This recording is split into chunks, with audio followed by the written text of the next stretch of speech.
Hi, everybody, and welcome back to Transforming Relationships Through a Course in Miracles with Doc Quinns.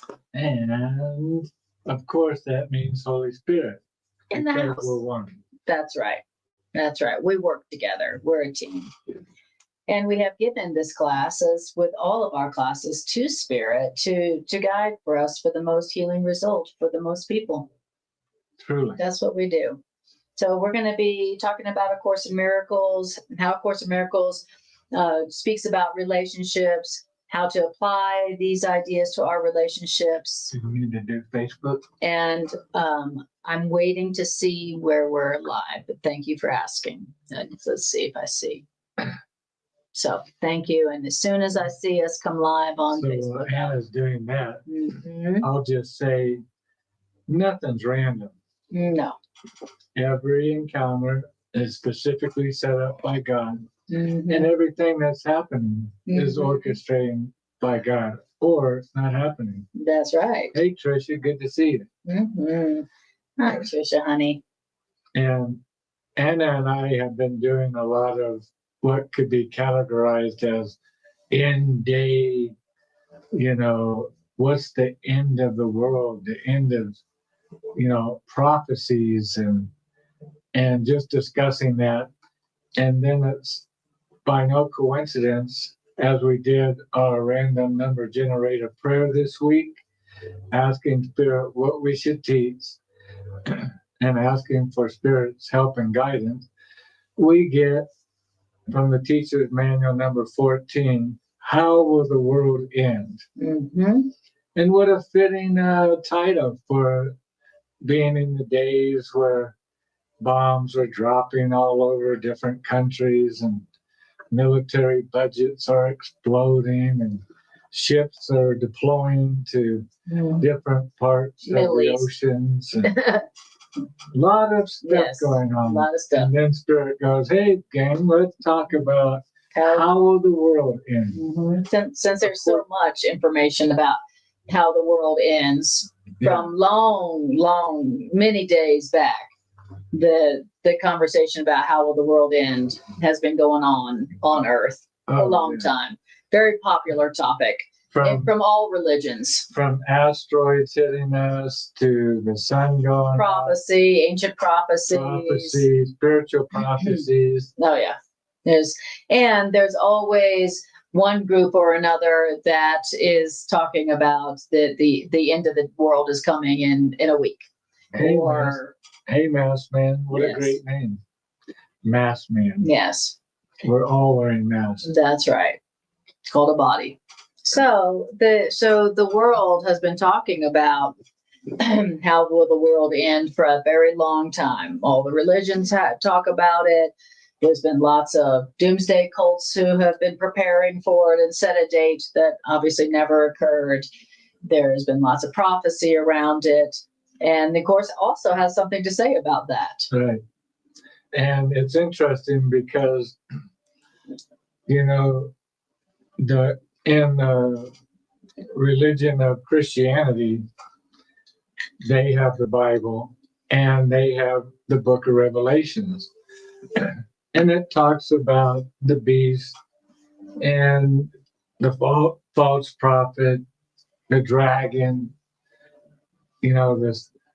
this monster that comes out of the sea with 7 heads and 10 horns and fire from heaven. And we hear of all this stuff and we think, what on that earth sounds terrible could that be but horrible?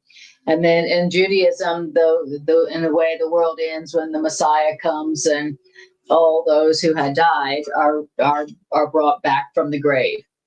That's one end times prophecy. That's a nice ending. Yeah. So better than some. But and so what A Course in Miracles has to say is very different from what all that we've heard about how the world ends. So and this is a happy ending. And The Course in Miracles says how the world ends has to be a happy ending, or else the world doesn't really end, because the world is a place of sorrows. And so if more sorrows meet more sorrows here in the world, then is that the ending of the world? If the world is a place of sorrows and more sorrows happen, does that really end the sorrows of the world? No, it just It's makes just more of the same. sorrow. More of the same. The only way it could end is it be different. For something to end, it has to meet its opposite. Right. So, all right. Well, where we're going to be reading, hi, Jean, and lovely to see you. Hi, Masked Man, as well. Okay. All right. So, where we're going to be at is we are in the Teacher's Manual, which is the third book of this curriculum. This is a curriculum. It is a course.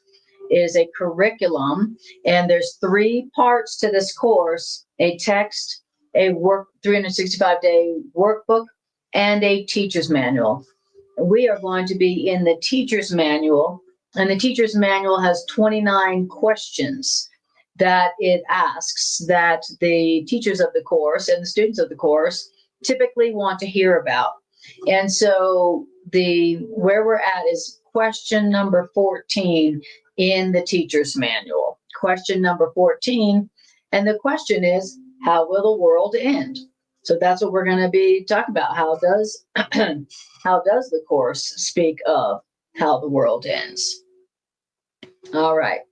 So let me see. I think we are, and it looks like that we are posting.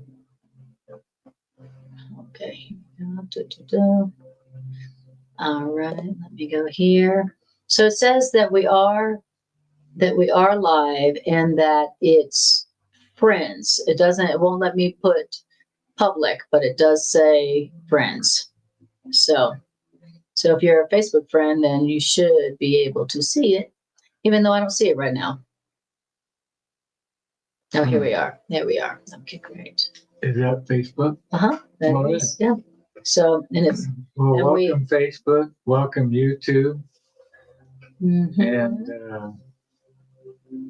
thanks for joining. Whether you're joining live or on just at a later time watching the recording. That's right. It's all good. It's all good. Because who doesn't want to know how the world's going to end? Everybody wants to know how the world's going to end. It's a hot topic. It's a very, very hot topic. Yeah. Very hot topic. So that's what I love about the course. The course takes everything we thought we knew and does what? Reinterprets it. Yes. Corrects it. That's right. And for most of us, the concept of the question of how the world will end is a scary topic, And so, as usual, the Course in Miracles takes all the things that we think we understand or all the things that we feel frightened by and helps us to reinterpret them in a peaceful, loving way. So we're going to hear about one of the topics that A Course in Miracles reinterprets from something the ego uses to frighten us and has for time immemorial into something that sounds wonderful, that is really truly a blessing. Mm-hmm. Okay, so here's how it goes. How will the world end? Can what has no beginning really end? That's how the section starts. It's like, is that even a fair question? Yeah, exactly. Like, if what never existed, can what's really never existed end? That's the question. Can something that's not even real end? Great question. Starts off with a very interesting philosophical question. It says, the world will end in an illusion, just like the world began in an illusion. So how'd the world start? According to the Course in Miracles, it started in an illusion. Now, that's 100% different than any other philosophy, any other religion that you've ever heard. No religion or philosophy besides the Course says that the world is an illusion. Well, maybe the religions in India, they'll say the world is Maya, the world is an illusion. So they say that. Mm-hmm. Okay. Now, it says, so according to the Course in Miracles, the world began in an illusion. It's a dream, and it will end in an illusion. Okay? Because that's how it began. It says, yet will the world's ending be in an illusion of mercy. So the world began in an illusion of pain and separation and sin, and the world will end in an illusion of mercy. Like you said, the world will meet its opposite. It has to meet its opposite to end. Anything has to meet its opposite for it to end. Otherwise, it just becomes more of that thing. More of the same. More of the same. It says, the illusion of forgiveness, the illusion of complete forgiveness, which means a forgiveness excluding no one. That means a forgiveness limitless in gentleness will cover the world, hiding all evil, covering all sin, and ending guilt forever. That's how the world will end, in an illusion of forgiveness. What's an illusion of forgiveness? It means a kind of forgiveness that is complete, excluding no one, limitless in gentleness, hiding all evil, covering all sin, and ending guilt forever. That's what forgiveness does. Mm-hmm. And the Course here calls it an illusion of forgiveness because in reality, there's nothing to forgive because sin is not real. There is no sin, which means there's nothing to forgive. And so forgiveness here is an illusion. Okay. So you think sin has occurred. You think that it has been accomplished. But that's just an illusion. And so forgiveness, which ends that illusion of guilt and sin, is also an illusion. All right. Thank you. Doing great, you guys. Thanks for being here.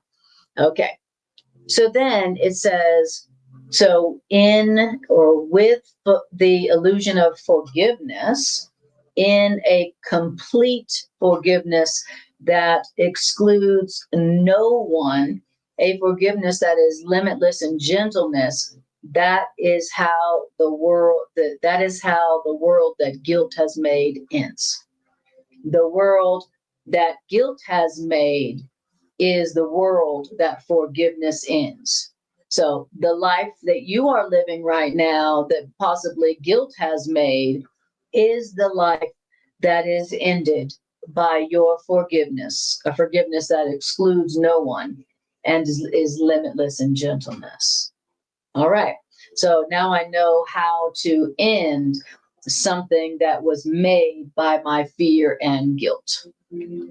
So if I have a problem that was made that came from fear or guilt, then the way to what will end it is a experience of forgiveness that is limitless in gentleness. The forgiveness that excludes no one and nothing. Okay, so ends the world that guilt has made, because now the world has no purpose and now the world is gone. Once the guilt that made the world has been forgiven, now the world has no purpose and now the world is gone. Okay? Okay. Then it says, the father of illusions is the belief that illusions have a purpose. Or you could say the father of the belief system in guilt is a belief that they have a purpose. Mm-hmm. That's right. That guilt has a purpose. Right. I can get you to do stuff with some guilt. Totally. Oh, yeah. It's very handy here. If you want to manipulate somebody, yeah, and get somebody to do something against their will for you, it's very handy here. Just pull out a little pocketbook of guilt. Mm-hmm. Right. And throw it at them. Exactly. And then they won't do what you didn't want them to do. And if they already felt guilty, right. And if they already felt guilty, they'll say yes. Right. So you know it worked. Right, exactly. That's right. And then you go, oh, that works. Mm-hmm. I'll use that some more. Right. That's pretty handy. But if they've already forgiven and accepted the truth, which is there is no sin and that they can't be guilty, then they would say, no, thank you. And they would move right along. Right. They would say, no, thank you. I've got somewhere to be. I just remembered. And so the father of problems is the belief that problems have a purpose, that problems serve a need or gratify a want. So that's what the Course in Miracles says about sickness and problems, that they come because they serve some kind of purpose. Like, I have this problem, not because this problem is an accident that happened, but because I have this sickness or this problem because it serves a purpose. It serves a need or it gratifies a want. There are no accidents in creation. So if you are experiencing something, then it's because it is serving a purpose for you. There's a payoff in it that maybe you have not recognized yet. Of course, says no one will consent to suffer unless there's some kind of payoff in it. And so we always want to ask ourselves, when you have a problem or a sickness, what is the payoff in this? What am I getting out of being sick and suffering or being broke? Mm-hmm. That's the first thing you want to ask yourself if you want that sickness or suffering to end. Good, because problems always serve a purpose. They gratify a need or want. Mm-hmm. And the world, the father of problems is the belief that they serve a purpose. Okay? Now, when you perceive illusions or problems as purposeless, then they are no longer seen. So when you go, I don't need this problem anymore, and this problem isn't serving a purpose for me, I'm not getting anything out of it anymore, then the problem is gone. Now, of course, by now you're saying, well, wait a minute. I don't invite the problems. They just show up. And what the Course is telling us is they're showing up because we believe that there's value in them and that they have a good purpose, for a beneficial purpose for us. And we hate to think, man, I'm inviting problems into my experience mm-hmm. because I think they serve a purpose mm-hmm. and they give me some value. Mm-hmm. But the Course is saying, perceived as purposeless, if I realize this problem is purposeless, mm-hmm. why would I want this problem? There's no payoff in it to me anymore. Then they are no longer seen. Mm-hmm. Mm-hmm. Yeah. I love that. Isn't that beautiful? I mean, that's, again, the Course is making a pretty big, bold claim. Mm-hmm. And it's saying that when the world, which was conceived for suffering and illusion, is no longer seen as having value, then the world is gone. Mm-hmm. Right. Now the Course is telling us that the only real purpose in the world now is forgiveness. Learning how to forgive everyone and everything all the time. Consistently. The Course in Miracles tells us that the world was made as an illusion. The Course in Miracles says that God didn't make the world.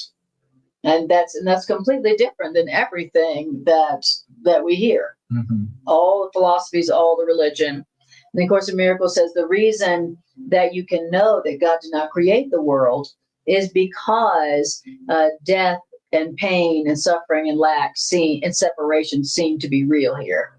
Right. And so then God didn't create any of those things. And so they're not of God, which means they're not real, which means it will end. Only God creates the eternal. Yeah, a loving God would never create a world that literally lives off the death of something else. Yes.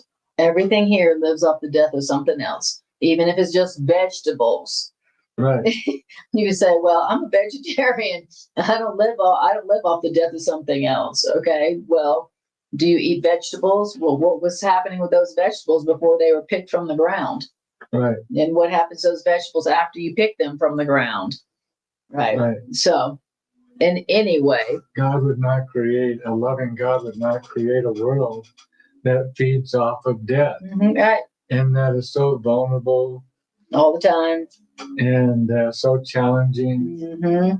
And Mhm. even the weather of the world itself, Mm-hmm. it's unpredictable. Mm-hmm. That's what makes this world such a challenge, is it's unpredictable. Mhm. Where in heaven, or you could say reality, or you could say truth, Mm-hmm. is predictable. Mm-hmm. It's very predictable, truth is. Yeah.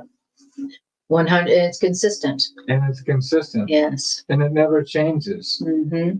Exactly. In this world, everything is always changing, Mm-hmm. never the same.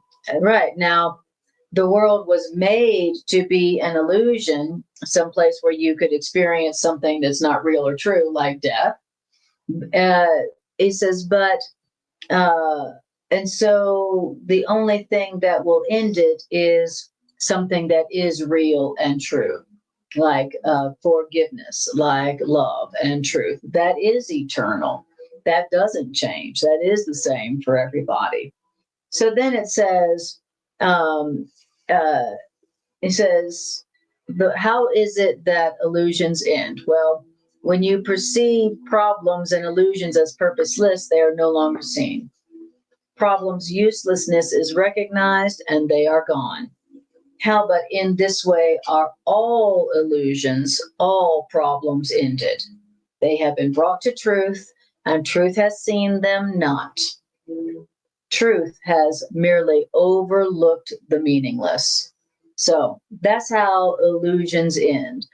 What is true looks at them and sees that they are not true, and truth doesn't even see them. Right? That's how illusion, something that was not created by love, ends. Love looks at it and doesn't even see it. That's how it ends. And look how it's giving us a foretaste already of how to do it. It says they have been brought, the lies, the illusion, the world of guilt has been brought. We're the bringers. Mm-hmm. We're the bringers, bringing the perceived problem, the perceived guilt, Mm-hmm. the perceived condemnation to truth. And then that's our job. We just drop it off. We're just a delivery boy or girl, Mm-hmm. and we just drop it off. Whereas the world, they don't do that. They're holding on to it. Mm-hmm. And we're demonstrating, what do you do with that? Right. And in this dream state that we're in, what do you do so we can wake up, start waking up from it? And while we're waking up, have a happy dream where we're not in a world that's so threatening, challenging, painful, hurtful, Mm-hmm. because we realize what the rules are, not the rules of the world, but the rules of truth. Mm-hmm. Reality. And then we use them as we Mm-hmm. should use them, as we were created to use them, Right. as any normal person would use them once they understood what the rules are. Right. Amen to that. So the world, according to what we're hearing here, the world is an illusion, because the world is full of what love has not created. And the Course says that God is eternal and God creates only the eternal. So if it's not eternal here, it was not created by God, which means it's not real. God is the author of reality, according to A Course in Miracles. And what God does not author is not real, because God is the author of reality. So if God didn't author it, it's not part of reality. It's an illusion.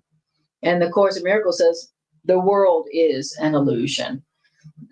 And so the world, which is not eternal, is ended by what is eternal looking on the world and not even seeing it, because it's not real.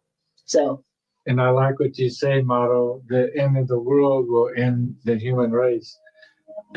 But it won't stop there. It will end the world itself. what is the world and what is the body, what's the human race? It's all perception. And God doesn't use perception. God uses knowledge. And we don't understand that because perception is all we know. But the world will end along with the human race. Everything as we have known it in the world of form, perception will no longer be. And it says when we awaken from this dream, because we're like, well, what would we do if we don't have a body? If there wasn't a world, a mountain to climb. Mhm. And the Course tells us that the happiest that we've ever experienced in the world of perception, that you could multiply that 1,000 times over and it wouldn't even be but a glimpse into reality. How glorious and awesome and fun that's going to be. Mhm. And so we don't even realize how limited we have made ourselves in a world of perception and form, Yes. and that all was created out of judgment and guilt. Yeah. Exactly. But whatever God did create, which is our spirit, Mhm. our souls, that does last forever. The body doesn't last forever, but who we really are does last forever. Right. So when it talks about the ending of the world, it's not talking about the ending of who we are. It's talking about the end of what isn't real, what isn't true, that which dies, that which changes, that which suffers. That is what ends. Thank God. Okay. All right. Beautiful. Okay, I like that. Moda says that he's a Muslim and that the end of the world is called the day of resurrection. So, in the Course of Miracles says that the end of the world is when we forgive everyone and everything in the world. That's and that what you will experience is the resurrection, from suffering into joy. So, but the Course in Miracles is not talking about the end of you. The Course in Miracles says that we, as creations of God, eternal spirits, we don't ever die. Nothing God creates dies, but anything that does die is not of God. So who we are doesn't die, but the body and everything physical will end. So there we go. Right. Okay. Right. That's not to say that there would not be any living people. It just means that the world that is built on the body and suffering, that will end. The Course of Miracles calls the world an illusion. Okay. So here's what it says. It says, paragraph 2, until forgiveness is complete, which means until our forgiveness rests on everyone and everything there is, right? No exceptions. Until our forgiveness is complete, our forgiveness, not God's, right? It's not talking about God forgiving. The Course says God doesn't forgive because it's not God that was judging, right? That was our projection onto God. So until our forgiveness rests on everyone and everything here in the world, then the world does have a purpose. Okay? So as long as we haven't learned that what we want to do is forgive everyone and everything, then the world still has a purpose, a learning purpose. The purpose the world still has is that the world becomes the home in which forgiveness is born and where forgiveness grows and where forgiveness becomes stronger and where forgiveness becomes more all embracing. Here in the world, forgiveness is nourished. Why? Because here in the world, forgiveness is needed. And forgiveness here in the world is a gentle Savior born where sin was made and guilt seems real. It's a great definition of the world, where sin was made and guilt seems real. That's the perfect definition of the world, where sin was made and guilt seems real. Okay. In this world where sin was made and guilt seems real, here is forgiveness's home, because here forgiveness is needed of us indeed. Okay, the gentle Savior. We are the gentle saviors of the world. The Course in Miracles says, don't wait for the Savior of the world. You are the Savior of the world. We are the saviors of the world. That is how the world is saved, through our forgiveness that is on everyone and everything, no exceptions. We are the gentle saviors of the world. And we are the ones who bring the ending of the ego world with us.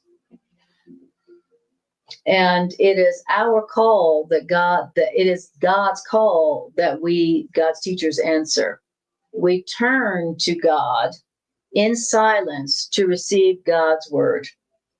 The world will end when all things in the world have been rightly judged by God's judgment. Okay? That's how the world will end. When all things in the world have been rightly judged, which means forgiven from love's judgment, from God's judgment. The world will end with the blessing of guiltlessness upon it. That's how this world ends, with the blessing of guiltlessness upon the world made by us. Okay. It's not God who's like, you guys just messed up that world. Now move out of my way and I'm going to have to fix it for you. I'm going to have to burn it. Right. Look what you did. Get out of my way. Look what you made. Look what you did. I'm going to have to now fix it myself. Most of our religions, that is how they refer to that it's God's final judgment that will, be the ending of the world. But the Course in Miracles says that we are the gentle saviors. We are the ones who lay a loving judgment, a judgment of forgiveness upon it.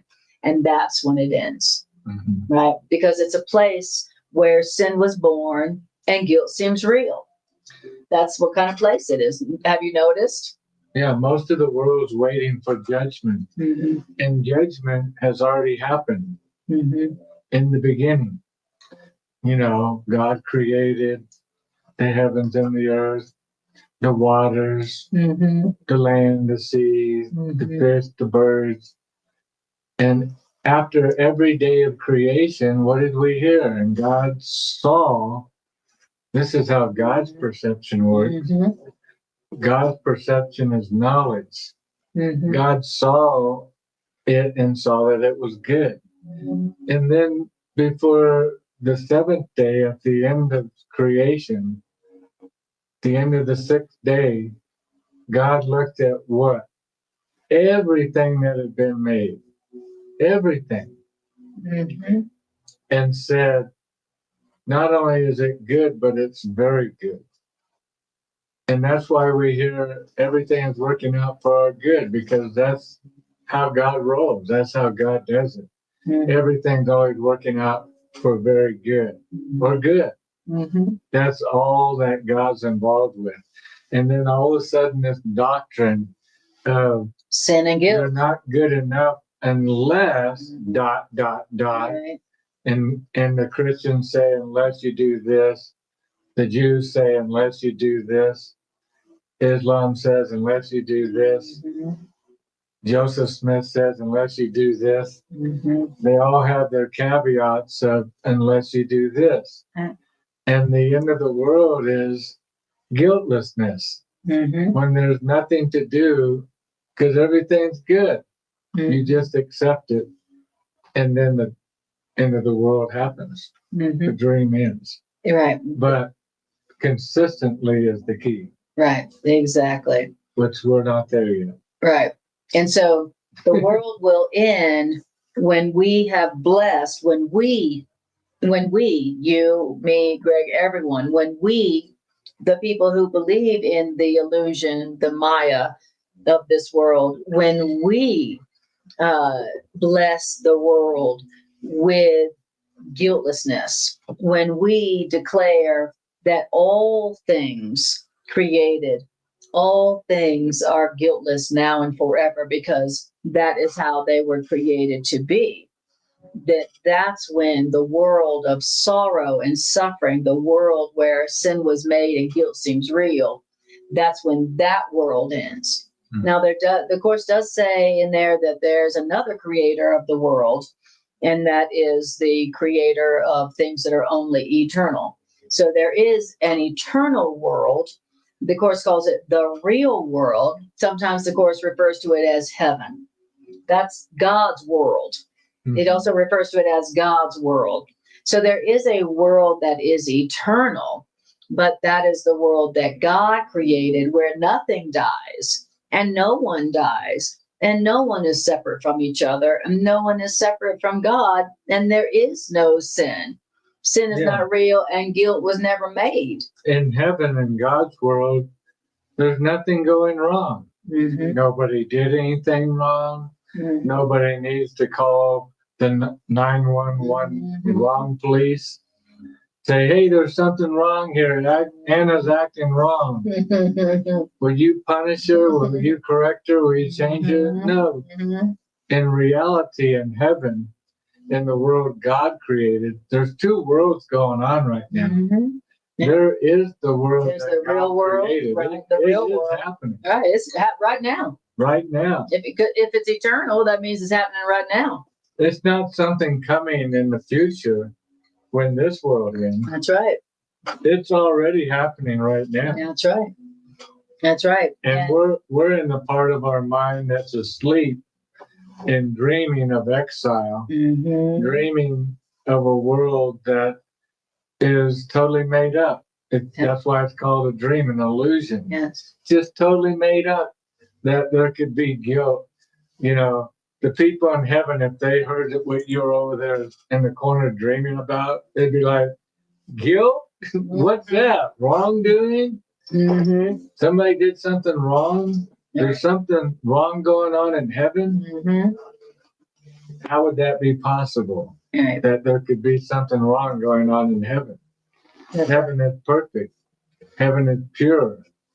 But because we've been sold a bag of lies that reality is not perfect. Right.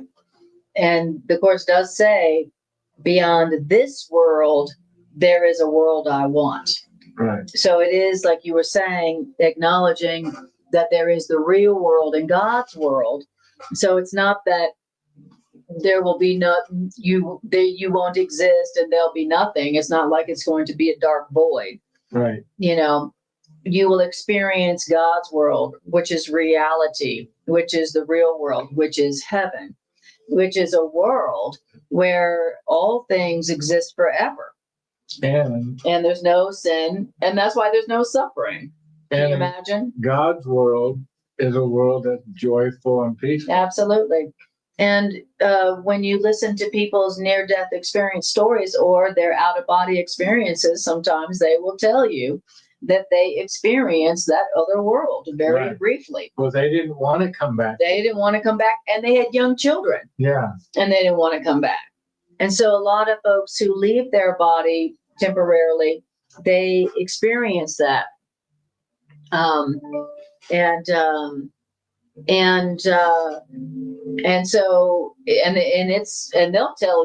they'll all tell you that other world was more real than this world. Every single one of them will tell you this world was the dream. Yeah. And that when they died, that they actually woke up from the dream and they experienced the real world.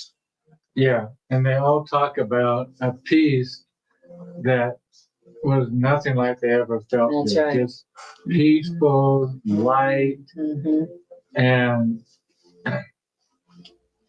then you come back to this world. Yeah. and you don't feel peaceful in life. Mm-hmm. Why? Because you're back in the dream, Yeah, having a dream that's right. of exile, of separation from our source, from Yeah. our creator. From your reality. Yeah. And so I guess that's one of the most important things here is to hear that your experience of the world, if death plays any part, if there's any pain, suffering, or lack, then it's that you're experiencing a dream. You're experiencing a dream world. And eventually you'll be so grateful to know that this world where you can lose whom you love, where those whom you love can die, is an illusion. Someday you're going to be like, thank God this is not reality. I say that all the time. I'm like, thank God. I was just talking to Ari today, and we were laughing, thank God we were laughing as we were talking about, in the world where, you could be abducted and murdered. We were like, thank God that this is not the real world. Thank God this is not the real world. Because if this was the real world where you could die and those you love could die, and you could be without, then you'd be screwed. We don't want reality to be this that we're experiencing. We don't want the death and pain and lack and sin and loss to be what's real. We don't want death to be real, and it's not. And soon we're going to be thanking God that this is not the real world. And when this world, the world of illusions, the world of death and sorrow ends, it's not like we cease to exist. We just experience reality, God's world, the real world. Okay, so when it says the end of the world, that doesn't mean the end of your existence or the end of your life. It just means the end of suffering. That's all it means. All right. Beautiful. So then it says this. I love it. It says, this world, the world of suffering and death, will end when you have blessed the world with complete forgiveness. That means a forgiveness that rests upon everyone and everything, that makes no exceptions. Okay? That's how this world of death and suffering will end, so that you can experience the real world where nothing dies, when you bless this world with complete release from guilt. So whatever it is right now that you have not forgiven, that you are still going, that's sinful, that's guilty, that's wrong, they deserve punishment, or I deserve punishment. That is how you keep that situation going. That's how you keep the old world going. That's how you keep the old suffering world of pain going. You judge it, you condemn it. If this world came from condemnation, then every time you condemn the world, then you're keeping this world of pain and suffering going. You're not ending it, you're keeping it going. Mm-hmm. All right. Same thing with any problem. The Course in Miracles says that problems are not natural in reality, which means if you're experiencing a problem, it's because you have given some judgment of sin and guilt to someone or something in the world. And that's where problems come from. They don't come from God. They're not natural in the universe. They're not accidents. They came because you made an unloving judgment on someone whom God has created. That's where problems come from. And if you want to end a problem, then you have to give to that person, place, or thing the opposite of what you had given it, made it to be. So if you want to end that problem, then you got to make loving judgments, which is you are as guiltless as God has created you and everything else. Yeah. That's the only way to end a problem. To end hate, you don't give more hate. That's exactly right. It only continues hate. But to end hate, you give love, right, or kindness, mm-hmm, right, mercy. Yep. And now you're ending. Right. Because you're not adding. Right, exactly. And hopefully now you're giving something that can be added to that. Yeah. You can't end a problem with the thought system that made that problem. Right. You've got to give the opposite of what you got to judge in the opposite way that you've been judging if you want to end the problem that came from your guilty judgment.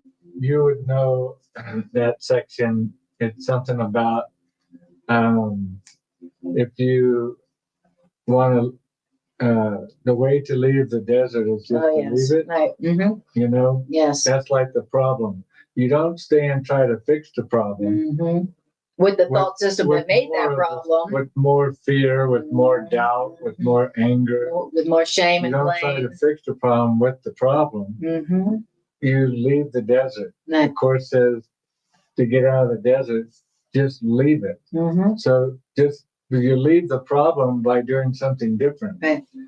Oh, I'm going to return that anger with some kindness, Mm-hmm. and I'm going to end this. Mm-hmm. And even if they still don't return kindness, it doesn't matter. Now that's what you put out there as your return. Right. That will become back to you. Yeah, kindness. Mm-hmm. Because that's what you put out. Yeah. That's what you gave.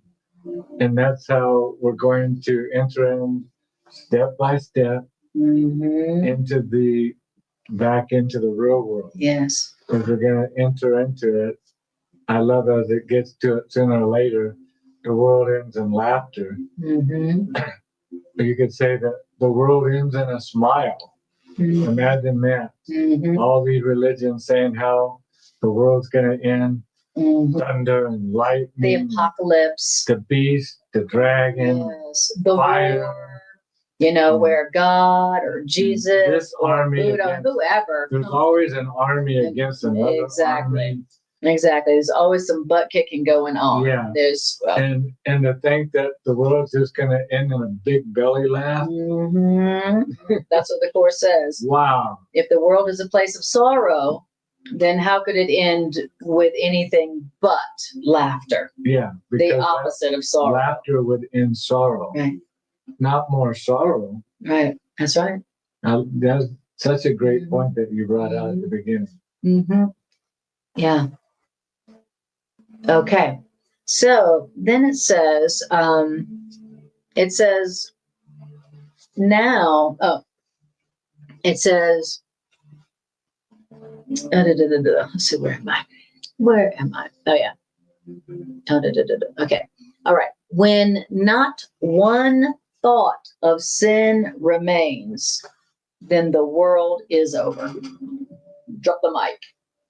When not one thought of sin remains, then the world is over. The world, according to the Course in Miracles, is a belief system that is based on sin is real. I mean, obviously, look at the world. It's just one big hot mess of sin. Everything's a sin, and all the religions are talking about this is what sin is, and the other religions are like, no, this is what sin is. The world is a belief in sin made real. The world is a belief in sin externalized into an outside world. That's what the world is.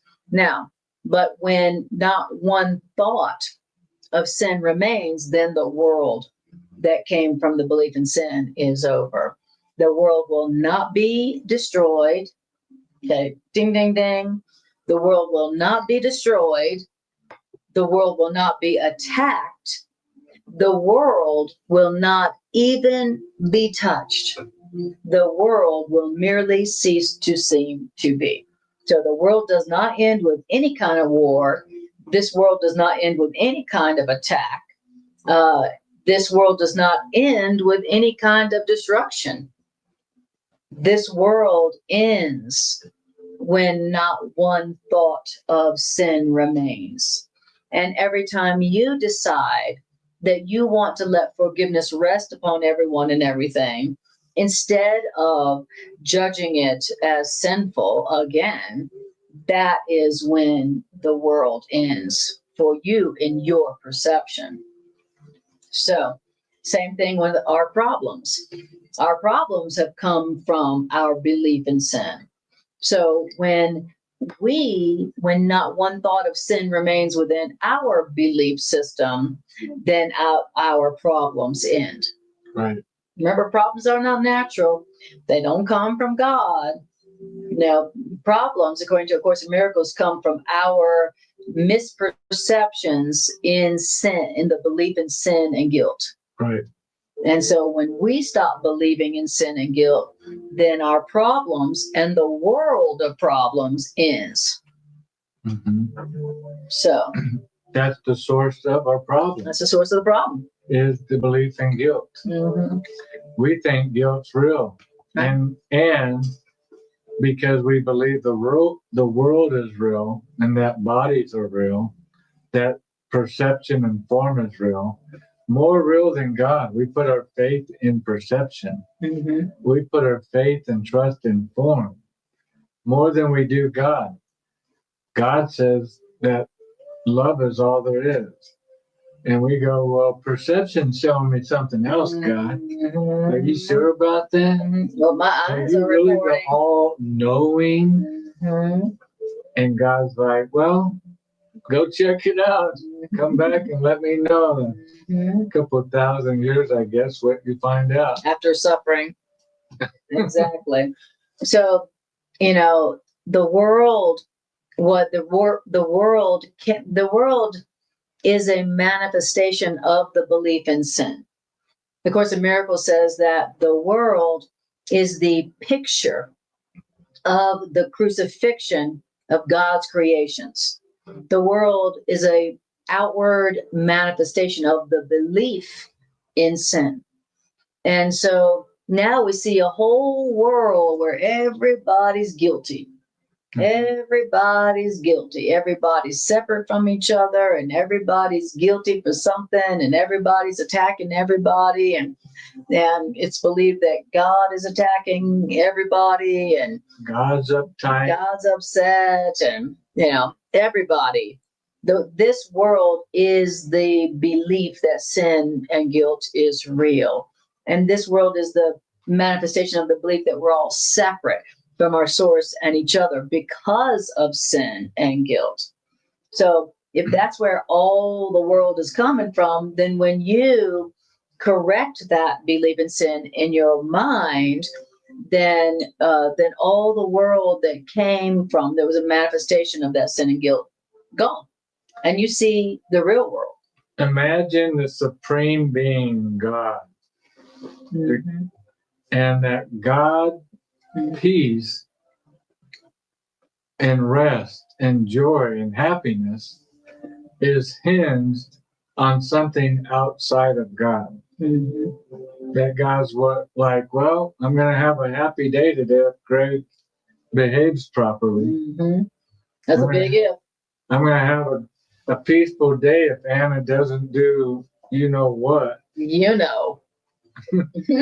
Like God would be vulnerable like that. It's such a silly God that we've been trained and taught to believe what God is. Yeah. All we've done is really project the ego onto God and say, God, you're vulnerable, just like the ego. Mm-hmm. Your peace is vulnerable, your joy is vulnerable, your happiness is at risk. Mm-hmm. And all the religions of the world have an answer to how we can make ourselves right so that God's back to being peaceful and not wrathful, insecure, needy, feeling some anxiety, narcissistic, some lightning and fire, anxious, depressed. Maybe. The Course in Miracles says that the God of this world is a projection of our own ego. And that's why the God that we were taught about is just like us, needy, insecure, jealous, angry all the time, lacking,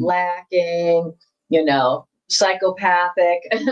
Lacking because, only the lacking could need your sacrifices, could need your tithes and offerings. Lots of tithes, lots of sacrificing, lots of tithes and offerings. You would think God's broke all the time, right?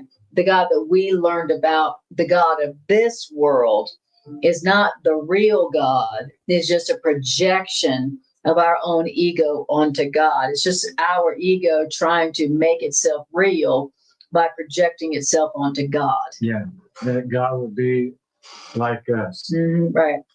God said, let's make man in our own image. And what happened was man made God in man's own image. That's exactly right. God sits like in a body on a throne. Mm-hmm. Where we don't understand, a throne just means authority. Mm-hmm. And God sits on God's authority, which is God's knowledge, established wisdom. Yeah, that's right.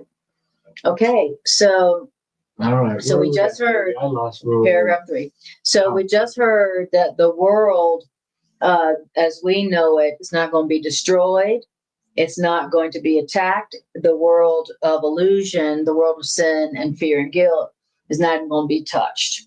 It will merely just seem to cease to be. Okay? And then you will experience the real world in its place, and you'll barely have a moment to thank God for the world as it's passing into the real world. Okay. So there's no destruction. There's no attacking at all in the ending of this world.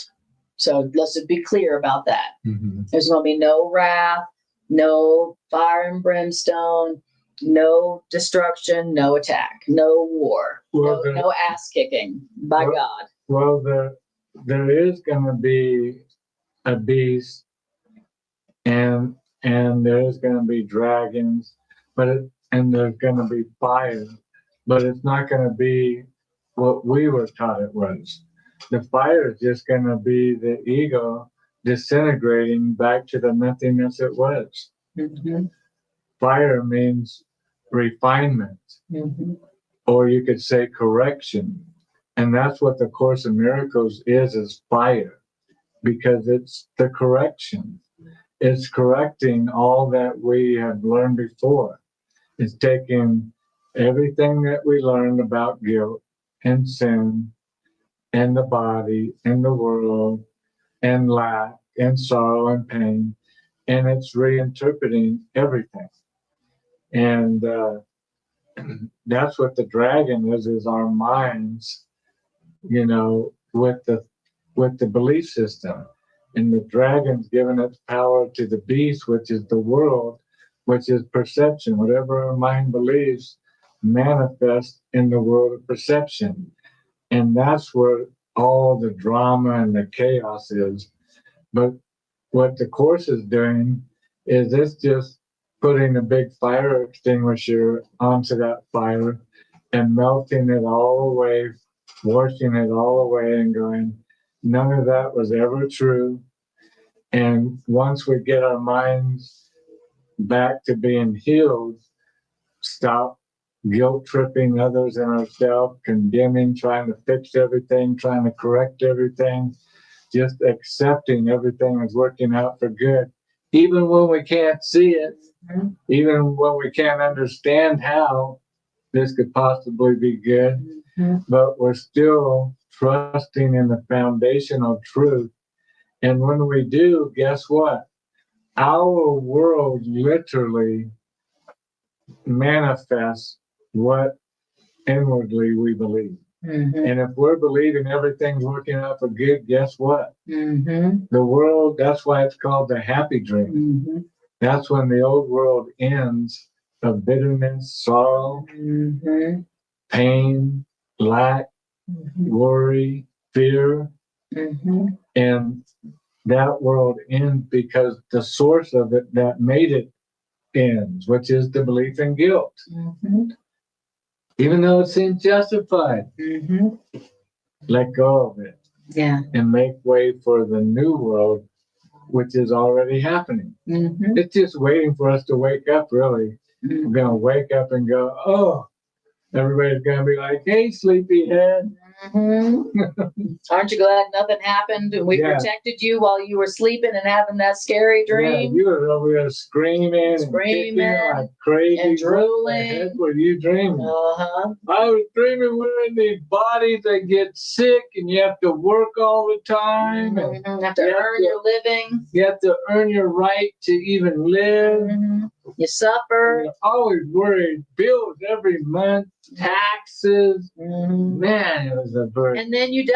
And then at the end of that, we die. And that's not till after many of your friends and loved ones have died before you. Yeah, you go to all their funerals. Yeah, that's right. And then you die. And then you die. Right. Maybe in a painful cancer. You never know. I can see why you were screaming in your sleep. Everything was uncertain. I heard of a guy getting hit by lightning the other day. Right. And that's why we are screaming in our sleep. Yeah. Because we're dreaming of a world that kills us every day, that hurts us and limits us and kills our body and kills those we love every day. That's the kind of world that has come from the belief in sin. The world that comes from the belief in sin is a world where you suffer, and that's natural. It's called natural. That's the world that comes from the belief in sin and guilt. Right. And yes, and the Course in Miracles says that is a dream, that reality is not like that. There is no suffering in reality. There's no sacrifice asked of you in reality. In reality, love, God, isn't asking you to prove your love or your devotion or your obedience. In love, in the real world, God isn't demanding that you sacrifice your firstborn in order to prove your devotion. That's not the way it is in the real world. The Course in Miracles tells you to look on the world you see and tell yourself the real world is not like this. There is, and thank God. And thank God, because that is comforting. Like my daughter and I today were like, we're like, ha ha ha, only in the ego's world would that happen. Right. Only in the ego, where she goes, that really is comforting to me. I go, it is comforting, to remember that whatever you see here that is painful and sad and scary and destructive, that's not how it is in reality. And I told her, I said, where we are going to find ourselves is in the real world. And I said, the way that the real world is perceived, like you were saying earlier, it's not like we die and then we go to the real world. The real world is something that you learn to see. It's here. Why? Why is the real world here? Because it's eternal. If God has created it, that means it's here now and forever. That means I don't have to wait to experience it. And I was telling her, the real world, the safe world, is accessed by being loving here.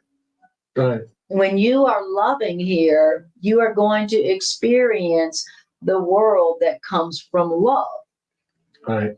And you will experience the world as safe. I said, and so that's the best safety plan here. Imagine every justification for not giving love, for not giving kindness, for not giving mercy. Every justification is like an arm, a hand coming and grabbing you, pulling you back away from the real world, pulling you back into the dream, the matrix, the lie, the false reality, the illusion. Every justification is an arm coming out. Oh, well, giving that hate is justified because they were an idiot. Did you hear what they did? I mean, that's disgusting. That's justified. And that's another arm and hand grabbing me, pulling me back into keeping me in the old world. Yep. And I think it's justified not to leave the old world. Mm-hmm. It's justified to stay here in misery, in torment, and lack, and pain. And not only is it dragging me back, but every time I identify with that justification and agree with it, then along with it come the pains, come the sorrows, because I've agreed to join with it again. Yeah. And that's what it offers, it only can offer. And the way out is, as you said, kindness. Kindness, mercy. Like it was saying, would it say something about mercy? Remember in the first paragraph, it said something about mercy. Yeah. Because that's very important. Yeah. Oh, yes. Yeah. Will ending be in an illusion of mercy? Okay, so great. So the world, since it comes from the belief in sin and guilt, which also means punishment, if the world is a place of sin, the belief in sin and guilt and punishment, then the only way the world would end or change is with mercy, which means forgiveness, which means letting forgiveness rest upon everything. The mercy. Right? There is judgment of sin and guilt with punishment, and then there is mercy. Right. And if you want to keep a problem going, if you want to keep the world of suffering and hate going, then give punishment to it. Right. That's how you keep an illusion going. If you want to keep an illusion going, punish it. If you want to have a problem continue, punish it. If you want to have an unloving relationship continue, punish people. Yeah. And as you give, you receive. As you plant, you reap. What you're giving is a guarantee of your receiving. If you're giving punishment, if you're giving guilt, that's where the ego tricks us. It convinces us it knows the laws of truth. Yeah. The ego. Okay. That's why it was so cleverly crafted, made, not created, made to punish us. We made it because we thought we deserved punishment. Yeah. So we made something to punish us. Yeah. And the way we made it is, okay, I'm going to give guilt to Anna for doing you know what. Yeah. It's justified. Everybody saw it. Everybody heard it. There were 12 witnesses. It took a survey on Facebook. And a private detective showed up with photos and pictures. It is justified. And I'm going to give her guilt for you know what. And I'm going to punish her. Which is punishment. Right. Not realizing the ego's like, got him again. Right. Just extended that problem. Got him again. How did the ego get me again? Because I gave what I don't want back. And it keeps me in the old world of giving attack. The old world is attack. The old world is guilt. Guilt is a call for punishment. If the guilty are punished. Everybody knows. If I give Anna guilt for you know what she did, y'all saw it. If I give her guilt, then I'm literally requesting punishment, and it's going to come soon. Yeah, it's going to come real fast. It isn't going to be, stuck in the mail for 10 days.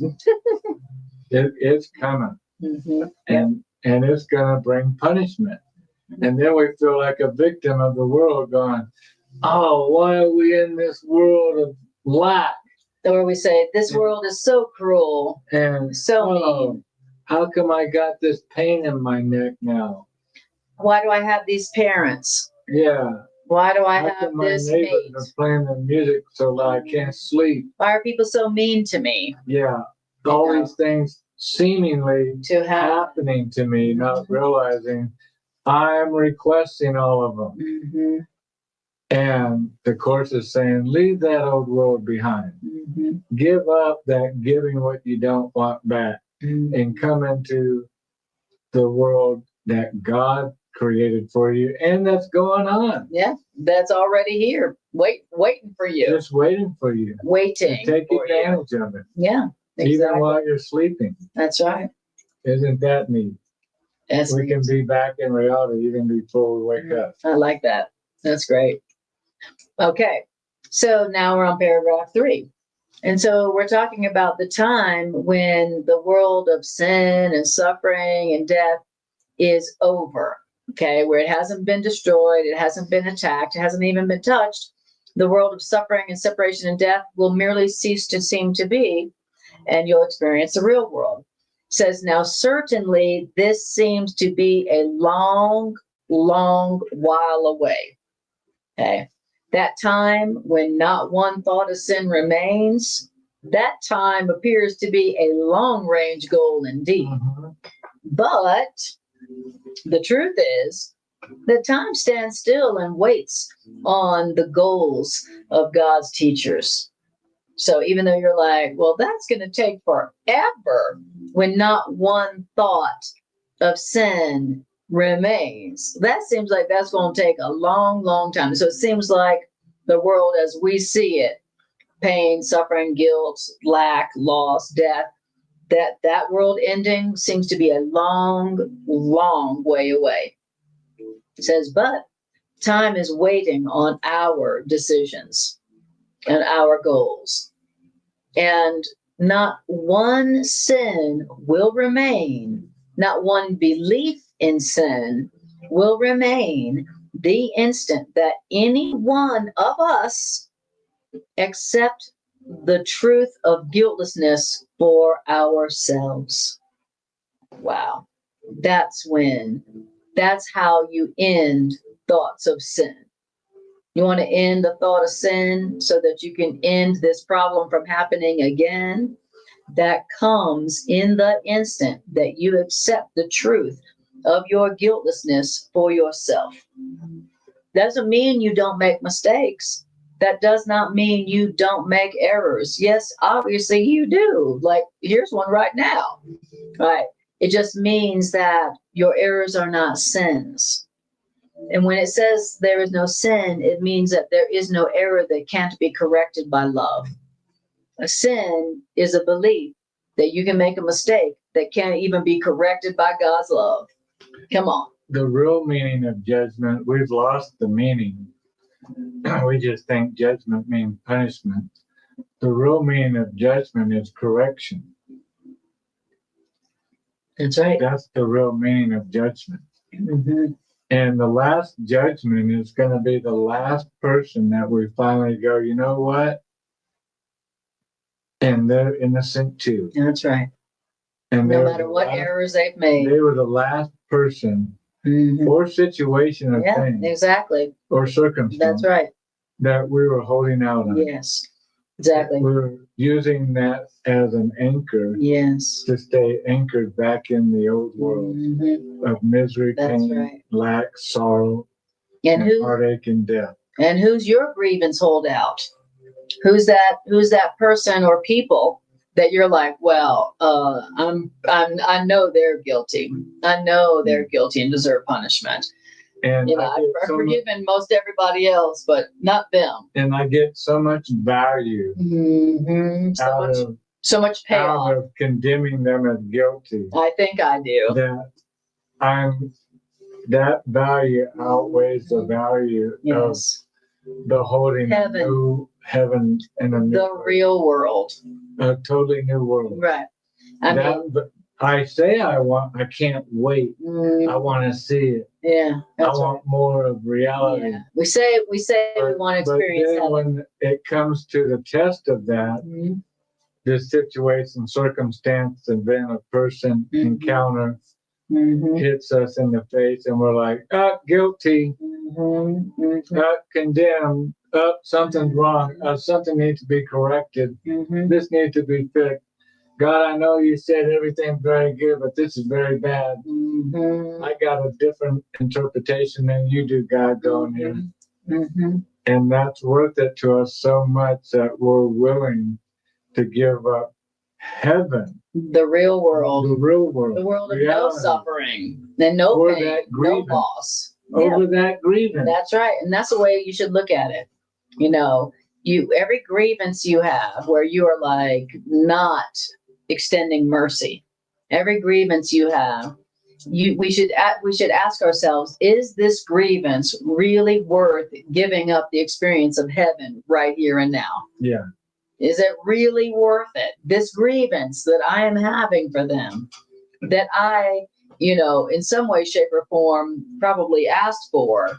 We have to ask ourselves, is the payoff that is coming from this grievance, does it justify me saying no to the real world? Yeah.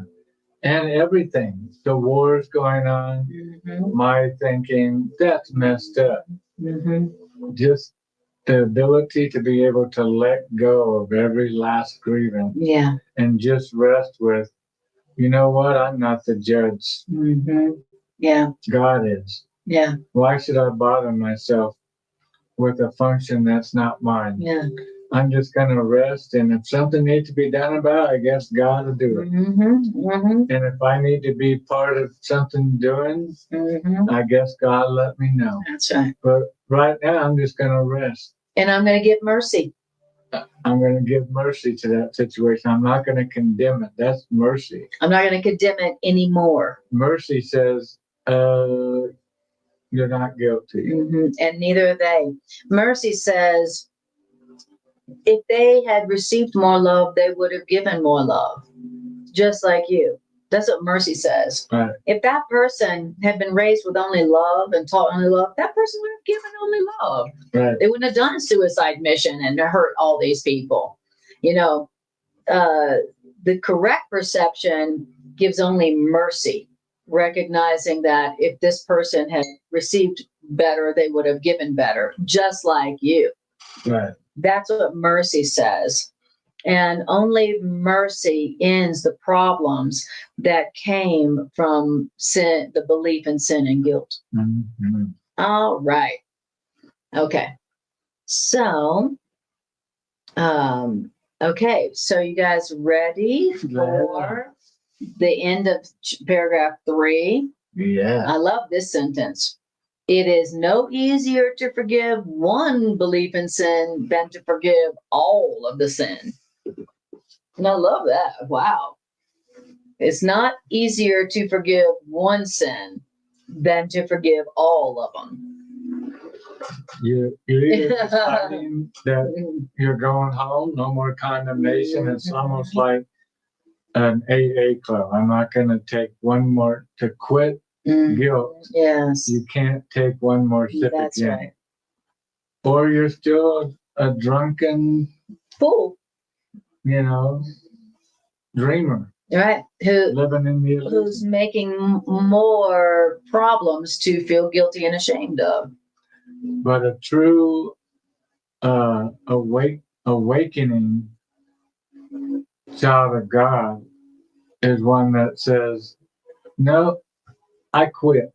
And I realized the only way I could truly quit is not to take one more sip, one more drink of condemnation or guilt or ill judgment. I'm not going to drink any of those drinks anymore. I'm not going to drink that bottle of correction where I'm going to be the great corrector. Yeah. And I'm just going to see how it goes doing it that way. Anna and I always tell people, just doing that for a few days, it'd be like the most miraculous thing you've ever experienced. At first it seemed like, man, that just happened. That was awesome. That just happened too.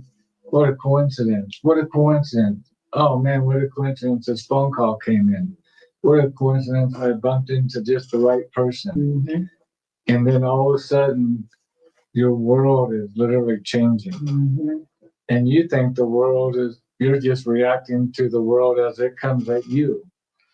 And now you're co-creating heaven on earth with the Creator as it was intended to be. Loving, kind, peaceful, joyful, abundant, happy, fruitful, laughing, enjoying, having fun, going, wow, saying wow a lot in a good way. Wow. Wow, this Anna is and awesome. Anna and I do that often. We're like blown away. Yeah, we are seeing that our world that had been based on sin and shame and separation and guilt is ending and disappearing, and it's being replaced by the real world, which is a world which is always welcoming us and that feels abundant and feels safe, and everybody's happy to see us wherever we show up. So we are experiencing the ending of the old world that was based on our belief in sin and guilt, and we are experiencing the real world that is rising in its place.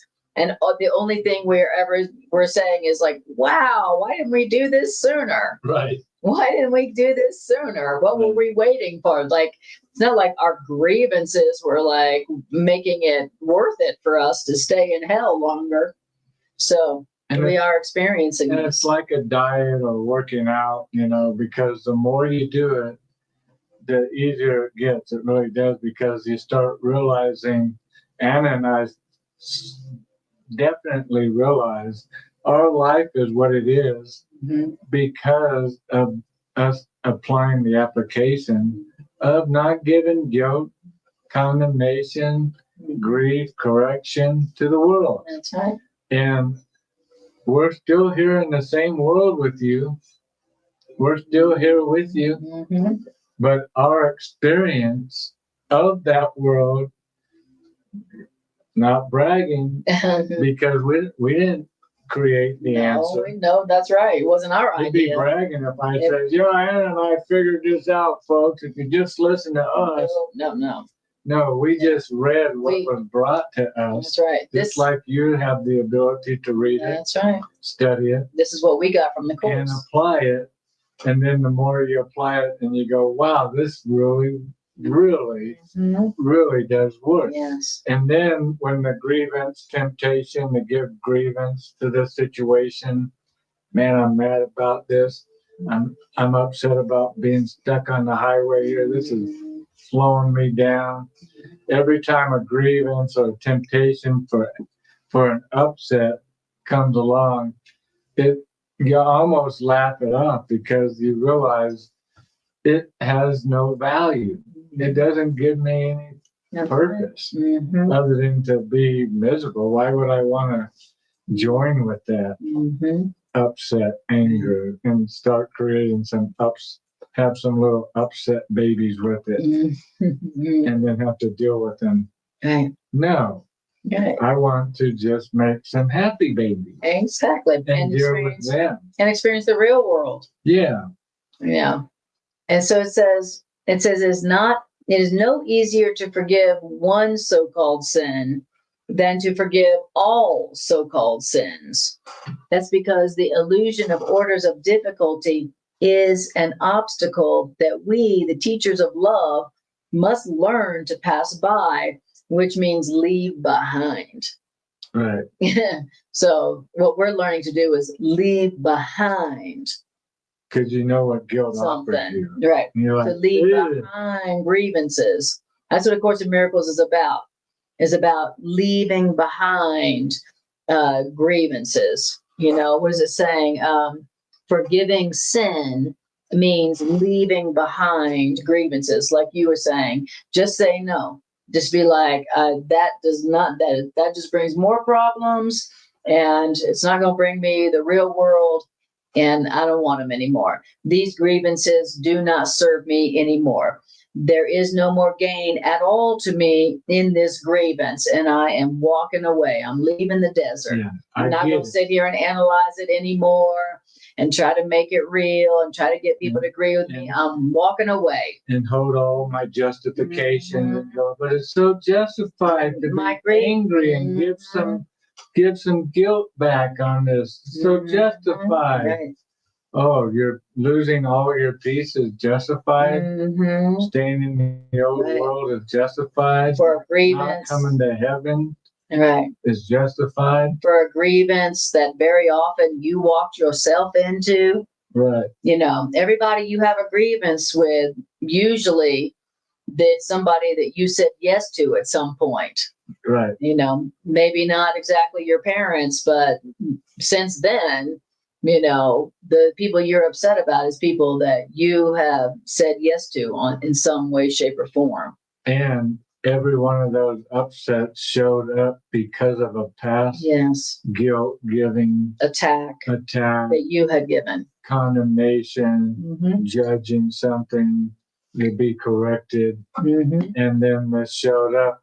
And again, we think the world is, we're reacting to the world, like the world doing all this to us. Right. We haven't connected the dots yet. No, we're making all this happen. Once you realize how you're doing it, then it's like, oh, this is cool because now I can make it happen in a different way. Right. Exactly. That's what we're learning. And it says, so one so-called sin, perfectly forgiven, which means passed by, left behind, can make freedom complete. So one so-called sin, perfectly forgiven by one teacher of love, can make freedom complete for everyone. Can you understand this? No, it's meaningless to anyone here. So if you were thinking, I don't understand that, then you're in good company, because nobody here understands that. And what is it that is understood? What is it that nobody here understands? It is that one belief in sin, perfectly forgiven, can make for liberation from the belief in sin and guilt for everybody. That's what nobody here understands. And perfectly forgiven, wouldn't you agree, means that you don't have any contingencies left. Right. No exceptions. Yeah, you don't have any thank you. You don't have any exceptions. Right. That you're still holding on. Well, everybody but the president. Everybody but this religion over here. Everybody who is this color. I can't. Everybody but this color people. I can't forgive Hitler. Right. You know.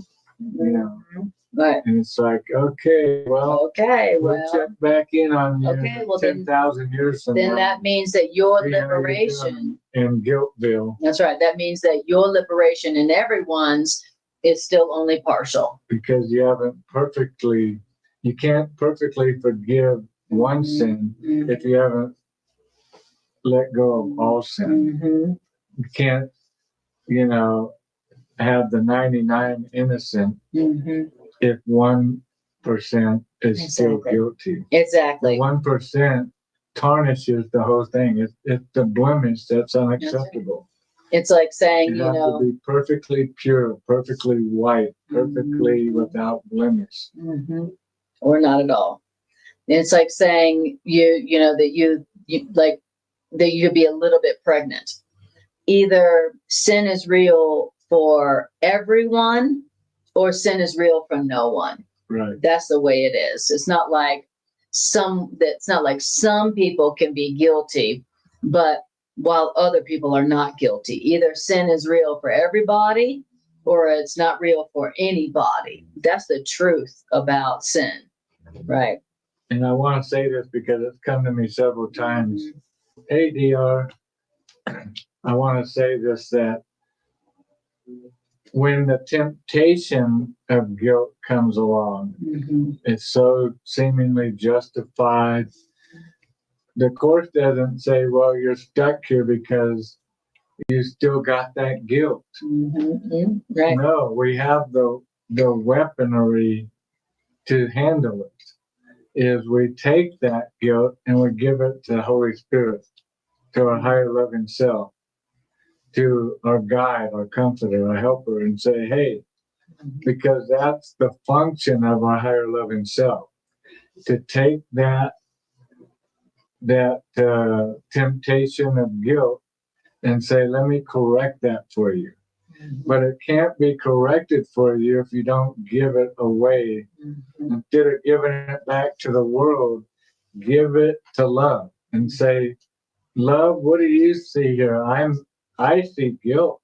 And you can tell love that. Yeah. Love's just happy. And love knows. Because that's what it said at the beginning, is when we bring the illusion to truth, the world disappears. Yes. We have to bring it to truth. We don't know how to do it, or we wouldn't be in this situation. So when we see the guilt, hand it off.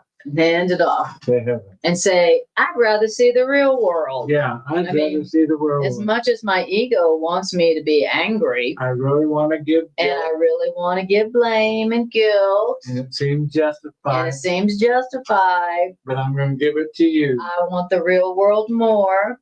And so I'm going to give it to you, Holy Spirit, for you to be the judge. Yeah, you judge it. Yeah.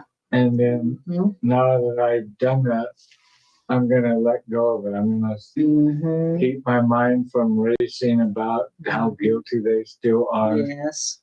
I'm going to tell my mind, yes, and I gave that to the Holy Spirit. Keep reminding me what I did with it. Yes, exactly. And it will be corrected. I love it. DR says, I'm grateful the Course emphasizes repetition. I forget this stuff daily, haha, but then remember to choose again. That's it.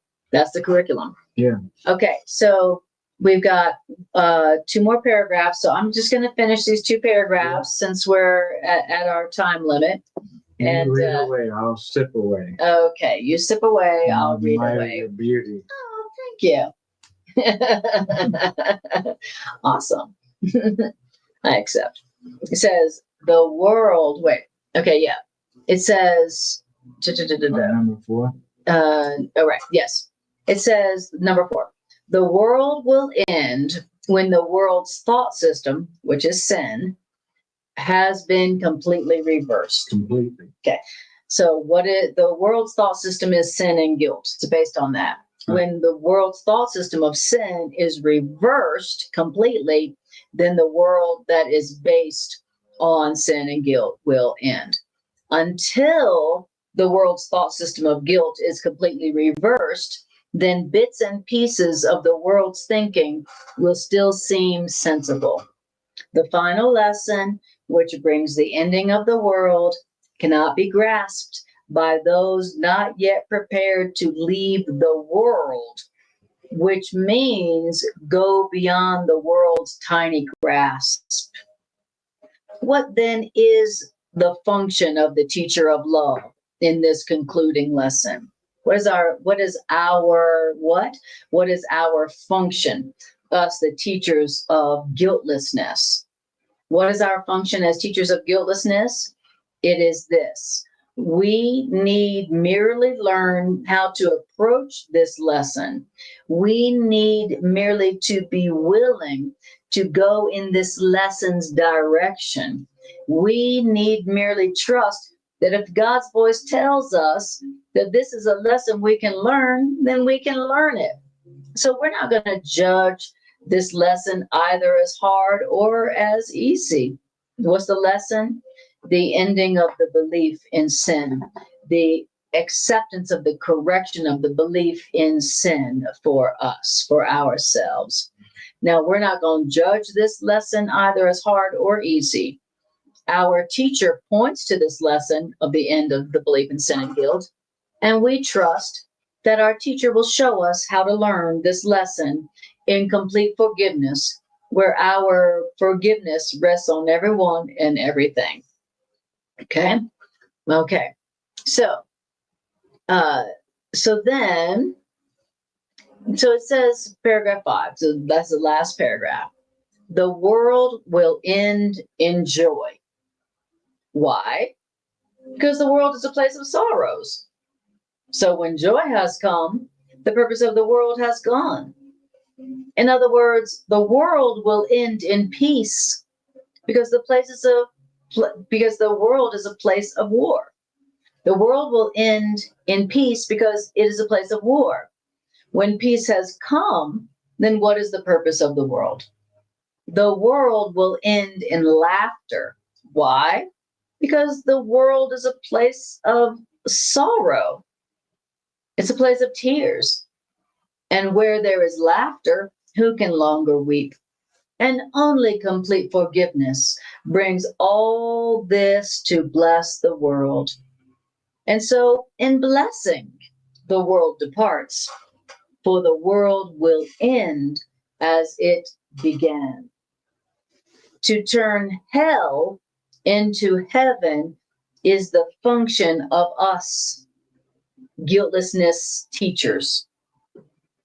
Because what we guiltlessness teachers teach are lessons in which heaven is reflected. And now, sit down in true humility and realize that all God would have you do, you can do. Don't be arrogant and say you can't learn God's own curriculum. I can't forgive everybody. I can't forgive all sin. That's impossible. Right. Don't say you can't learn God's lesson. That's arrogant. Don't say you can't learn God's own curriculum, which is sinlessness for everyone. God's word says otherwise. And guess what? God's will is going to be done. It cannot be otherwise. And you be thankful that that's so. Be you thankful that that's so. That there's no will but God's. If God says there is no sin, that there is no sin. We say it's impossible to do what God already did. Yes. God already looked at the world after 6 whole days. Mm-hmm. We can't even go 6 minutes usually. You're right. But God, after 6 whole days, every day, and God saw the fish of the sea and saw that it was good. Mm-hmm. And God saw the birds of the air and the sky and saw that it was good. Mm-hmm. And at the end of 6 days, and God saw everything that was made. And so it was very good. And we're sitting here acting arrogantly.